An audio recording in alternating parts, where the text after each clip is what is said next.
E aí, alguém assistiu esse jogo da seleção brasileira? Confesso que eu não assisti, tá? Vi os melhores lances depois, olhei o desempenho do Veiga, do Rony. E olha, tem jogador que não gostou de sair, viu? Paquetá não gostou de sair pro Veiga, foi substituído pelo Veiga e não gostou. Olha aqui, dá uma olhada. Ele vem devagarzinho, balança a cabeça, cumprimenta o jogador do Brasil e aí o Veiga entra. Isso é um desrespeito, né, cara? É um desrespeito absurdo. O que o Paquetá tá jogando pra pensar que esse craque que ele é, né? Ele ganhou uma Conference League pelo... Conference League, se eu não me engano, né? Pelo West Ham esses dias. Olha lá, ó. E sai brabo, sai puto. Né? E o Veiga mesmo tem muito mais títulos, joga em muito, na minha opinião, tá? Joga em muito mais alto nível que o Paquetá. E o Rica Perrone pontuou aqui o momento dessa seleção e eu concordo muito com o que ele disse.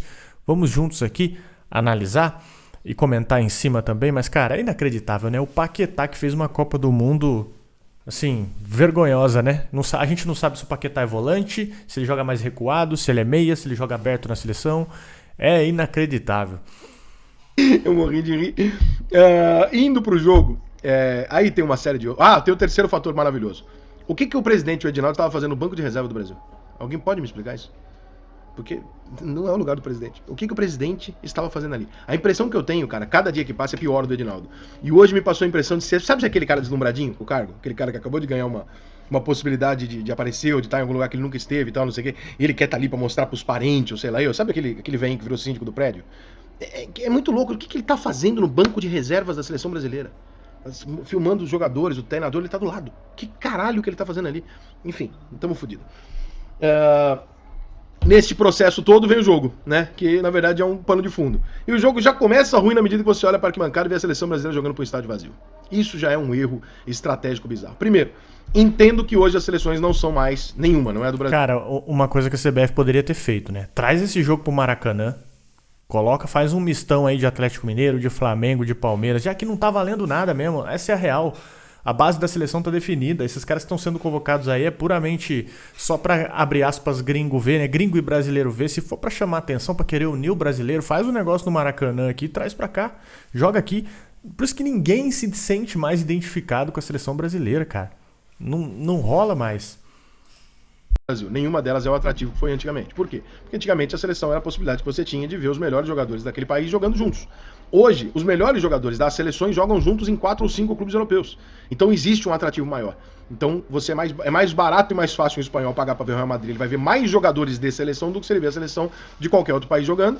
E aí ele não vai assistir o jogo. Então, qual que é o atrativo? Né? Não tinha muito. Talvez se o Neymar tivesse no jogo, o público fosse um pouco maior, por ser a estrela, tudo bem. Mas assim, sabendo que não tem, você baixa o preço. E tem uma estratégia muito usada por músicos, artistas, etc., que é uma coisa muito comum e que é uma coisa muito razoável de se entender. Que é assim, eu deixo meus ingressos à venda 10 dias. Quando falta 24 horas ou 48 horas pro evento, e eu vi que eu vendi só 30, 40%, eu vou entrar em campo diante de um fracasso.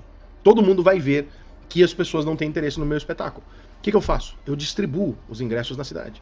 Eu dou os ingressos para as pessoas. Programa de rádio, cara, eu dou os ingressos. Do meu jeito. Por quê? Porque aí uma galera vai pegar o ingresso de graça e vai no evento. E aí quando chegar no evento, o evento está cheio e eu ganho a possibilidade de pelo menos apresentar para as pessoas que eu tenho um público. Isso é o mínimo, né? Isso é uma ação de marketing, é uma imagem. Nem isso a CBF consegue fazer. Ou seja, a CBF sabe que não está vendendo ingresso e nem isso ela consegue fazer de chegar e falar, gente, olha só, vamos fazer uma promoçãozinha para pelo menos de 70%, 80%. Não dá para o Brasil entrar em campo com o estádio vazio. Não, eles também não sabem fazer isso.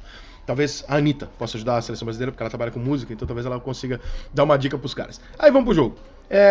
Brasil meio que entrando de férias, aquela fim de temporada e tal, jogadores ali, igualzinho o jogo da Inglaterra contra a Malta, que eu tive o desprazer de assistir, igualzinho o jogo de Portugal. Você vai até fazer o resultado. Quando você faz o resultado, irmão, dali pra frente, toca de lado aqui, porque também nós não queremos humilhar a seleção de Guiné. A Inglaterra também não queria humilhar a seleção de Malta, não tem por que fazer isso. Já tá 3, 4-0, tá tudo bem, eu não preciso fazer 8, 9, fuder os caras aqui, os caras são parceiros, jogam com a gente lá na Europa. Não tem por quê. Então, aquele joguinho pra cumprir tabela e tal, não sei o quê. Destaques da seleção brasileira. Como é que se destaca alguém num jogo assim, entendeu? Como é que você pega um jogo desse e fala assim, nossa, esse cara jogou pra caralho. Tá, o Rodrigo foi bem, o Joelinton foi bem, o Militão foi bem. Tá, mas qual que é a base de avaliação, entendeu? Então é muito difícil ficar criticando ou exaltando os jogadores numa condição dessa. Eu não vou ficar aqui esperando, o Ayrton Lucas hoje podia ter acabado com o jogo. Cara, primeiro jogo do cara, etc. O Joelinton teve a chance de fazer um gol ali, pô, maneiro, conseguiu fazer o gol dele, tava feliz da vida, pô, torcemos por ele e tal. Mas não é um jogo de fazer avaliação. A avaliação que eu gostaria de fazer, usar esse jogo pra fazer, em cima do Paquetá. E eu tava fazendo uma live depois do jogo, e aí as pessoas estavam perguntando do Paquetá, e eu falei, isso é um ótimo gancho para usar e falar isso aqui no vídeo.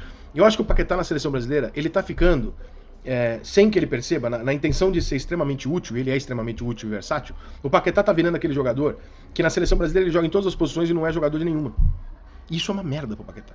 Isso não é culpa dele, isso é culpa dos treinadores, tá? Ou do acaso. Mas assim, o Paquetá, o Brasil vai jogar com o Casemiro e um volante um pouco mais adiantado, Paquetá. Saiu o Fred, volta o Paquetá. Saiu o Neymar, adianta o Paquetá. Saiu o ponto esquerda, Paquetá na ponta esquerda. Precisa um pouquinho mais direito, bota o Paquetá. Quando você vê, você não sabe mais qual a posição que o Paquetá tá jogando na seleção. E aí sabe qual é a posição que ele vai ganhar? Nenhuma. Porque não tá claro. Se o novo treinador da seleção falar, eu quero jogar com 2 volantes, o Paquetá não vai jogar. Porque o Paquetá é muito mais um meia do que um volante. Se ele falar, eu quero jogar com 2 meias e um volante, o Paquetá pode jogar do lado do Neymar. Ok. Se ele quiser o cara do lado esquerdo, se ele quiser um cara do lado direito, o Paquetá ele vira aquele coringa. Lembra do Richarlison no São Paulo? Ele vira um coringa que ele joga em tantas posições no time que não tem nenhuma que ele é cativo naquela posição. Então tá fazendo mal pro Paquetá. Eu acho essa troca constante de onde ele joga. Hoje, ok, o Neymar não ia joga o Paquetá. Tá tudo dentro da normalidade. Mas aí, se sai um volante ali, amanhã não vai jogar o Joelito, joga o Paquetá. O Vini não vai poder jogar esse jogo. Pode escrever, joga o Paquetá. E aí fica ruim pra ele. Então, assim, eu acho que tá na hora do Paquetá ser colocado numa função e dá pra ele a continuidade pra ele poder brilhar na seleção. Porque ele não consegue nem se estabilizar como um jogador brilhante, nem consegue ficar abaixo da média pra sair do time. Então ele fica naquele limbo ali meio esquisito, sabe? O Paquetá, você não sabe muito bem o que você acha dele. Por exemplo, eu gosto muito do futebol dele. Mas na seleção brasileira, realmente, eu nunca vi o Paquetá brilhar. Nem vi o Paquetá ir mal. Então, assim, ele é normal. Mas o normal não garante a posição dele. Então, pra ele, tá fazendo muito mal essa constante troca de jogadores. Fica muito caracterizado ali o seguinte: o Richarlison não tá num bom momento, embora tenha entregado na Copa do Mundo, fez uma boa Copa do Mundo. Não é um centroavante nato, etc, etc. Mas tá muito caracterizado ali que o Rodrigo, Vinícius e Neymar vão formar os 3 jogadores de ataque da seleção brasileira, com mais um centroavante que tende, pela qualidade, imagino eu, a ser o Pedro, tá? Em breve, coisa de 5, 6 meses, eu acho que o Pedro assume essa posição. Então, a gente tem um desenho ali, partindo do princípio que o Casemiro, quanto tempo o Casemiro vai ficar? Vamos lá, quanto tempo faz o Casemiro? O Casemiro tem 31 anos, então o Casemiro vai ficar aí na seleção mais um pouco. Então o Casemiro é titular. Tá? Você tem o Casemiro titular, você já tem definido 3 dos 4 jogadores da frente, você já tem razoavelmente definido que por enquanto o lateral direito vai ser o Danilo, até porque não tem outra coisa. Você tá definido que Militão e Marquinhos são os 2 zagueiros, e tá definido quem são os goleiros? A seleção brasileira não vai apresentar novidade nos próximos meses. E aí isso fortalece a tese, a ideia do Edinaldo de esperar pelo Ancelotti, que eu já falei em outros vídeos o que eu acho, etc, etc, e vamos falar mais outras vezes, porque pelo jeito nós vamos ficar um ano falando desse assunto. Mas enfim, mais um amistoso aí pra seleção, pra Nike, CBF, o caralho ganhar dinheiro, e é isso. Não tem...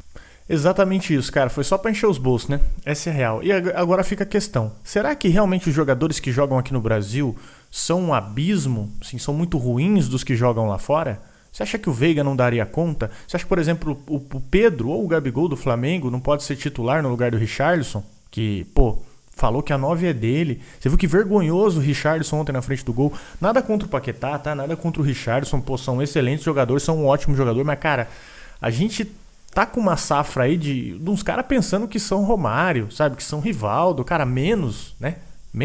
Tem ótimos jogadores aí surgiu. O próprio Ayrton Lucas aí, que jogou a primeira vez pela seleção, é um ótimo jogador.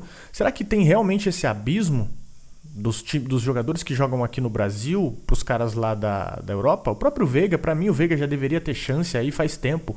O Dudu também foi muito sacrificado por causa disso. Tudo bem que na posição do Dudu não era muito difícil o Dudu jogar, mas cara, será que realmente há esse abismo entre os caras de lá da Europa e aqui? E eu não sinto identificação com essa seleção, tá? Não consigo me sentir identificado. Pode ser que venha o Ancelotti aí daqui a um tempo e aí realmente as coisas possam mudar, possam dar um fôlego. Os caras até tentaram trazer o Abel pra seleção, né? Pra tentar, ao mesmo tempo que enfraquece o Palmeiras também, tenta trazer um ânimo novo, tenta... Como posso dizer? Eles fizeram isso com o Felipão, né? Em 2014, pra tentar trazer o brasileiro junto. E até deu certo, até certo ponto, né? Mas depois que o Brasil perdeu para a Alemanha, nossa senhora, eles acharam que foi um fiasco chamar o Felipão. Então eles estão tentando trocar o treinador para tentar também, além de novas ideias, também tentar trazer o brasileiro junto, porque o brasileiro não se sente identificado com essa seleção, cara. As demagogias do Tite nas últimas convocações foi uma coisa bizarra. Muita coisa você não entende, muito cara ter chance você não entende. O Danilo, por exemplo, você acha que o Danilo do Nottingham Forest, ex-Palmeiras, também não tinha lugar aí, sabe? Então, é aquele amistoso assim, cara, que você olha e você fala, o que tá valendo aqui? Não dá vontade de assistir. Não dá, eu não sinto vontade de assistir a seleção brasileira. Espero que isso mude, espero que eu volte a torcer, mas os caras precisam começar a fazer futebol, né? Os caras precisam começar a ter um projeto, de fato. Eu acho que muito por isso também o Abel ou até o próprio Ancelotti deve ficar relutante em aceitar uma coisa, porque não tem um projeto esportivo aí. Parece que as instituições só querem encher o bolso de dinheiro, né? Só querem colocar grana no bolso, que não faz sentido nem jogar um amistoso desse lá pra Casa do Chapéu, né, meu amigo?